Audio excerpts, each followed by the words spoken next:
Well, hello there. How is everyone? You amazing, beautiful, wonderful people. You're looking absolutely amazing on this funky, frisky, freaky, flipping, fabulous Friday. And we're going to get straight into the meat and potatoes, as this video is going to be a little bit confronting because we're going to be talking specifically about... Well, I'm going to go through some comments on the Law and Crime Network because it was the most recent video they did on the Bryan Kohberger situation. Obviously, we've got this Dateline thing that is impending. In fact, as you watch this video, we're literally going to be chomping at the bit with it. But Law and Crime Network did a video. I'm not going to play the video because they'll strike me down with furious anger, and we don't want that, do we? Not on a Friday. Not on a Friday. Friday's a chill. It's like half day. Go till lunch, you're out of here. But they're talking about the autism situation still, and this has raised a huge debate, and I've got to call these people out. But before I do, I'm obviously going to give you a very honest story what has happened over the last few days, and we're dealing with right now. For those of you who have been around the channel for long enough, you will know that we have a child. She is ASD, and she has many struggles around that, whether it be around food, whether it be around clothing, the way that clothing can feel that food is, and she deals with all of these things that are affected by this condition. And she goes to school, and part of her school and raises issues as well, and that is how to get friends, how to keep friends, how to manage friendships, especially when multiple people are involved, the navigation of, altercations and falling outs and things like that. But what we will say is she's about to leave school. She's about to start her GCSEs, which is causing its own set of issues as well. But the GCSEs are like the final school exams over in the UK here, and she literally starts them Monday. And she's gone through the entire school situation, yes, and struggling to keep friends, as friends find some of the things that she does immature. There's been... Basically, she's been bullied. She's been bullied for a long period of time, and the school have failed to do what they should be doing. But anyway, this all came to a head the day before yesterday, when we get a call, and it basically says you've got to come and pick your daughter up because she has attacked another student. We obviously she's never displayed any kind of violent tendencies before. Yes, she can have a abdabs, she can flip out and get upset and angry and frustrated, but from a violence perspective, never ever has she shown any of those proclivities previously. But in this situation, we're told that it's caught on CCTV. There's an altercation. She walks away, and as she's walking away, she then comes back and flips her lid and goes for another student, and it results in a 2.5 day suspension, which she's back on Monday again for her first exam.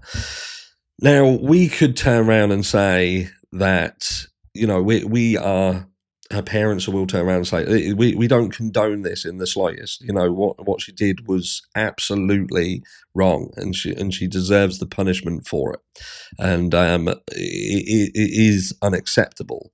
But equally, we have to acknowledge whether ASD was a mitigating factor in what happened. Could somebody... one of the things what she struggles with is the controlling of her emotions. So in this situation where she's walked away, what has happened is this other girl has shouted a derogatory term at her. And there's been multiple things that have happened in the course of that morning that have built up. Again, this isn't about making excuses. This is showing you that this individual at this time, there was a growing feeling inside, like a pressure cooker, and at this specific moment, it exploded. Now, it could be argued that the ASD isn't a mitigating factor here, and in fact, it would have happened regardless. But you have to take it into consideration. Would it be wrong to completely say that, look, this had nothing to do with it, especially when we know that there are situations that can really influence her, the feelings that she has, and it could be something as simple as on this specific morning she wakes up 5 minutes late, and that throws her entire timing off. So where at 7:05 she would normally be doing her makeup or her hair, because she's woke up, let's then push that a little bit for just it's like a snowball effect, and that wipes her out for the entire day because of this 5 minute situation. And then that goes into feeding into, she goes to school, then someone makes a comment and she flips her shit. When in reality, we could argue that if she hadn't have, this trigger right at the beginning of the day hadn't have already set her on this spiral, we would have perhaps never ever got to this point. And what I want to say is, with respect to Bryan Kohberger, if he did the crime, if he's guilty of the crime, then he deserves the punishment. Absolutely. And the ASD doesn't make the crime any less heinous. It doesn't make it any less heinous. It simply doesn't. And he should be punished within the full extent of the law. The issue that we have here is that Ann Taylor is raising it, or looking to raise it, as part of the mitigating factors when we go to the second stage, should Bryan Kohberger be found guilty, and that is whether he should then be executed, and that the ASD should be taken into consideration. And people are losing their shit over it. They're absolutely losing their shit over it. And I'm going to go through some of the comments here and just touch on them, because I don't think that some of the people who are making these comments are truly coming at them from a right perspective. I think they're just saying what they're saying because of the situation, and it's just about putting the boot in on someone that they've considered is guilty already, and they want to see the guy executed. Like, this is a huge insult to people on the spectrum, honestly. And I think to myself, is it though? Is it? Is it a huge insult for a defense attorney who was just doing a fucking job, by the way? She's doing a job. Now, just because, there's people out there who don't have the ability to do her job, or they haven't got the fucking stones for it, why should they attack Ann Taylor for doing what is her job? And people have a constitutional right to a defense. They're accused of doing a crime. What are we saying? That they shouldn't, if you're accused of doing a crime, you shouldn't have a defense counsel. If you're accused of it, then fuck it, you did it. Is that what we're saying? I don't understand what people want. Do you just want anybody who's accused of a crime just to be, well, you're guilty then? Because you've been accused, you're definitely guilty. So fuck all the trying to get the bigger picture and the bigger story and defending you. I don't understand. But this is a huge insult. I don't understand that. I think the argument that he may not be competent is absolutely ludicrous when we remember the fact that he was a PhD candidate in a criminal justice program. He already got a bachelor's, master's, and suddenly he doesn't understand how court works. And again, this feeds into what I said, and that is, you can't have your cake and eat it here. Yes, academically, Bryan Kohberger seemed to flourish in certain things. He was doing well. He was doing well academically. But in this crime, if you are considering that he is guilty of the crime, and you want us to take into consideration everything that he did in terms of the purchasing of the weapon, the driving his own car, the taking his phone, the dropping the sheath, the Googling of the crime, the selfie, the calls, the now they're bringing up that he was searching not the actual victims themselves, but apparently friends of the victims, and he had multiple images on his phone. Does that show you someone who is smart? Does that show you someone who knew what they were doing, who was absolutely this person, the competent, smart, technical individual? Or does it in fact show you someone who was a complete and utter fucking idiot? Or does it show you someone who's being affected mentally by an underlying condition that perhaps wasn't enabling them to function as a normal human being. Again, let me know down below, because again, I say you can't have your cake and eat it. Was he smart? Because if he was smart, I don't think he'd have done the multiple things that you're suggesting that he did. A smart person, the PhD candidate, the doctorate student in criminology and all of the things that he was working on, I don't think he'd have made the mistakes that he has been said to have made if there wasn't something underlying. And what is that underlying thing? Are we just going to say that it's psychopathy? And that's what made I'm not buying that. If the dude can pass college level classes, then he can stand trial. Well, we're not talking about whether he can stand trial. You know, he's as a mother of an autistic child, it revolts me to hear this lawyer trying to use this as a defense. If he really did it, he did it because he is bad, is a psychopath, not because he is autistic. But again, we've gone straight to they're saying that he did this crime because he's autistic. And that's not what's saying here. This is just you saying this for your argument to attack autism being mentioned in the first place. It's being brought up as a mitigating factor. It's not saying that he did the crime because of this condition. We're saying that it could have potentially played a factor in certain things that we're seeing around Bryan Kohberger. And ultimately, would we be in this situation if autism wasn't in there somewhere?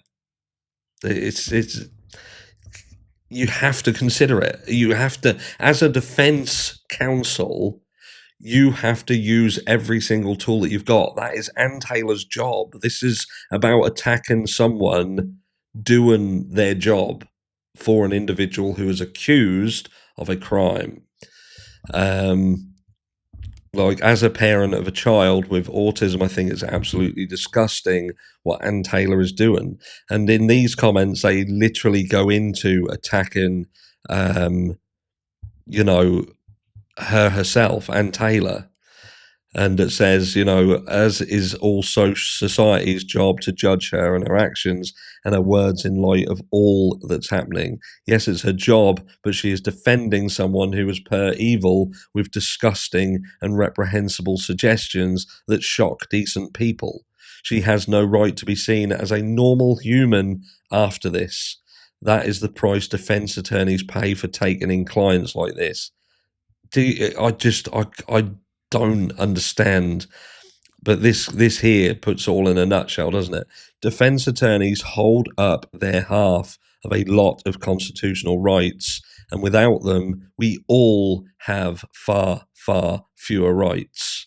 Judge her all you want for her school level, integrity, respect for others, etc., but she shouldn't be judged for representing someone that the rest of us lack the backbone to endure. And you know, that's the point there, isn't it? Yes, it's uncomfortable to have to think that things have to be considered in this situation, but that says more about you as an individual.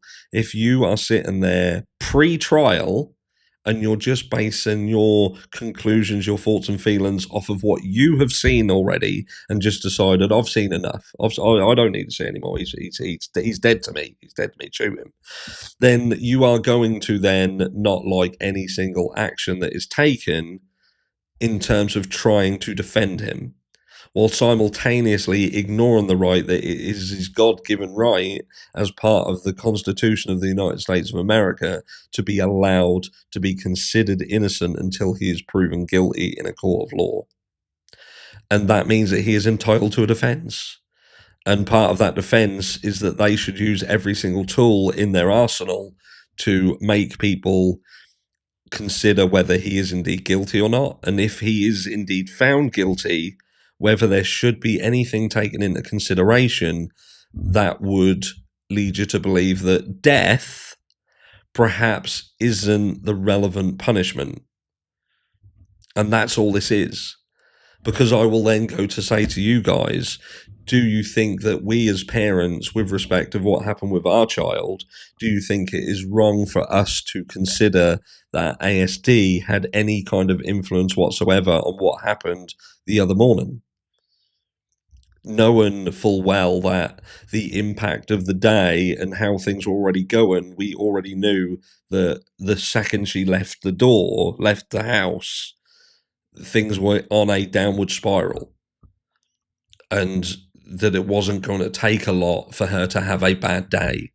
She had never ever had this kind of a bad day. And again, please accept that we don't condone her actions, but should we not consider that had she have not had ASD, we wouldn't be having this conversation, because the entire situation around her entire school life would be completely different. She would have made more friends. She would have integrated into the school better. She wouldn't have been seen by the people around her in the way that they do. She wouldn't have become a target the way that she was a target. She wouldn't have been called the names that she was called because of the misunderstanding of her. We've seen with Bryan Kohberger himself the amount of statements that have been made about Bryan Kohberger being weird. His behaviour is many things that people attribute to him just being weird, and that has an effect on an individual. So is it wrong to consider it? Let me know down below, and I'll catch you all in the next one.